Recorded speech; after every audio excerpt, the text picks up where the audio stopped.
Hello and welcome back to Poop Food 101. Today we are discussing intestinal parasites. Intestinal parasites are more common than you might think. Parasitic infection can negatively impact mental health.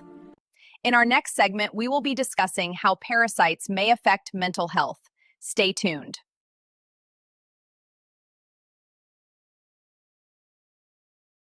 When we think of parasites, we usually picture physical ailments, stomach pain, fever, or exhaustion.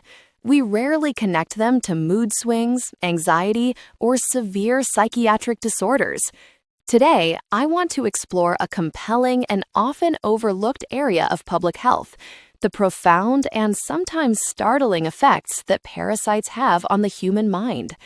The central theme is this: parasitic infections are not just a physical problem. They can manipulate our brain chemistry, fuel chronic inflammation, and profoundly disrupt our mental well-being. The most dramatic link is seen when certain parasites directly invade the brain and central nervous system. The prime example is a tiny organism called Toxoplasma gondii.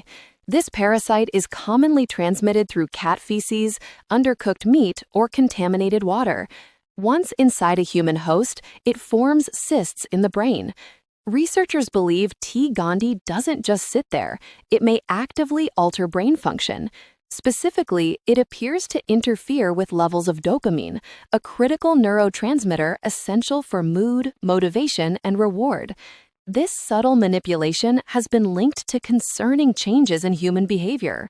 Studies have associated chronic toxoplasma infection with increased risk-taking and impulsivity. More alarmingly, there is significant research linking it to an increased risk of developing severe psychiatric conditions, including schizophrenia and bipolar disorder, as well as elevated risk of suicidal behavior. Even parasites that don't enter the brain can cause severe mental distress through indirect mechanisms. Any significant parasitic infection triggers a massive chronic inflammatory response throughout the body. When this inflammation becomes systemic, it acts as a signal that can cross the blood-brain barrier and impact the central nervous system. This inflammatory process is increasingly understood to be a significant contributor to clinical depression and persistent anxiety. This inflammation often induces a state known as sickness behavior. This looks like typical mental illness symptoms: fatigue, severe social withdrawal, decreased motivation, and general apathy. The body is spending all its resources fighting the infection, leaving the mind drained and depressed. Furthermore, intestinal parasites like Giardia cause malabsorption. They steal essential nutrients like iron and vitamin B12. This leads directly to anemia and chronic fatigue, which inevitably causes secondary mental health symptoms like severe mood instability and poor cognitive function. Finally, we must consider the nonspecific yet debilitating psychological toll of living with chronic illness.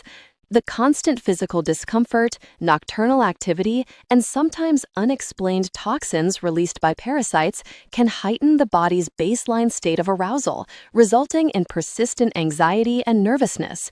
We must also mention delusional parasitosis, a complex psychological disorder where a person firmly but falsely believes they are infested.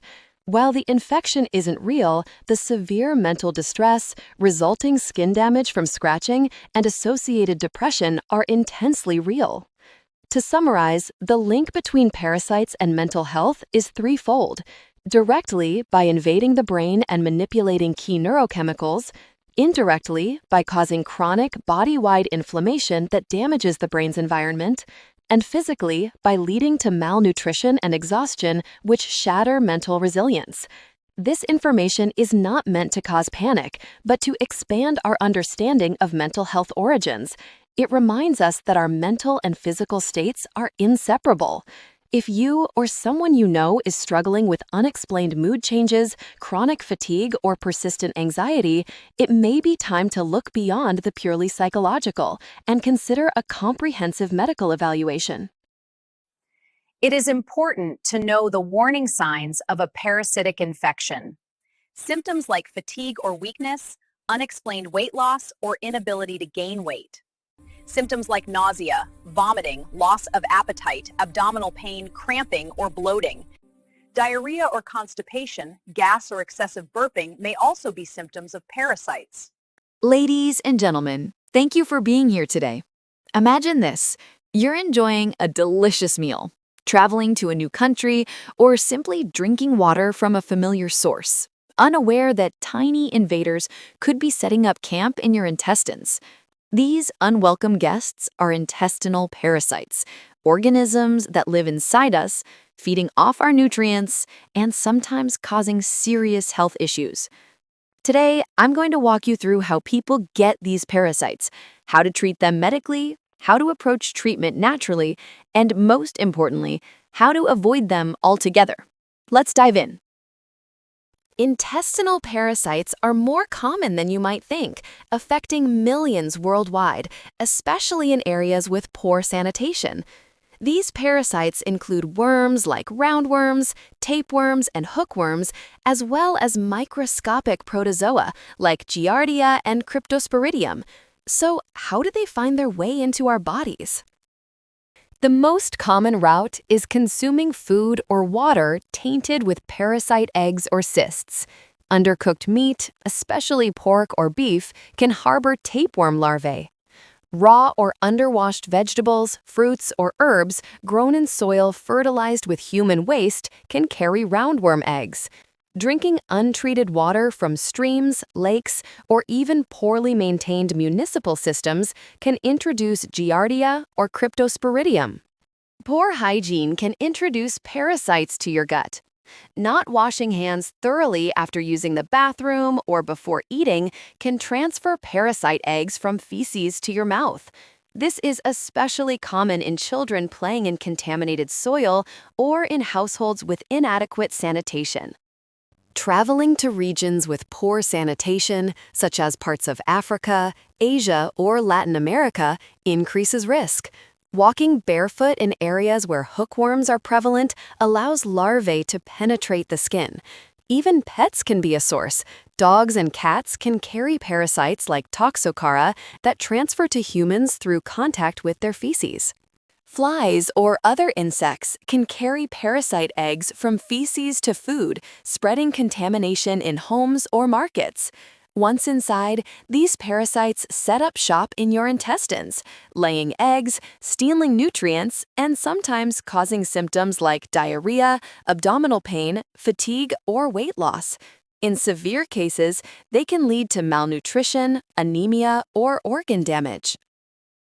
Let's discuss how to treat intestinal parasites medically. If you suspect a parasitic infection, the first step is to see a healthcare provider. Diagnosis typically involves stool tests to identify parasite eggs, cysts, or larvae. Blood tests or imaging may be used for certain infections. Once diagnosed, treatment is highly effective with prescription medications. Here's how it works. The following are pharmaceutical antiparasitic drugs for various types of parasites.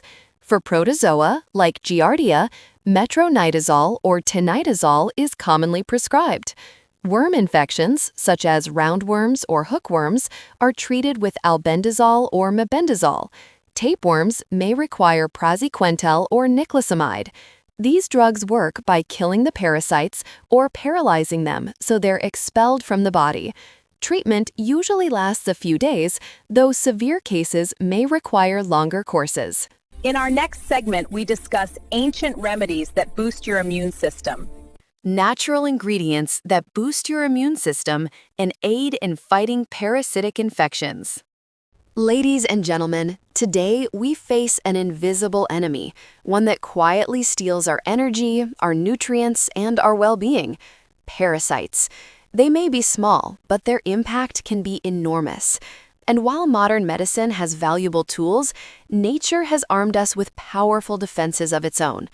Imagine a single clove of garlic. It looks simple, harmless, yet inside are compounds so strong they can weaken parasites and support the immune system. For thousands of years, people have used garlic not just as food, but as a natural weapon.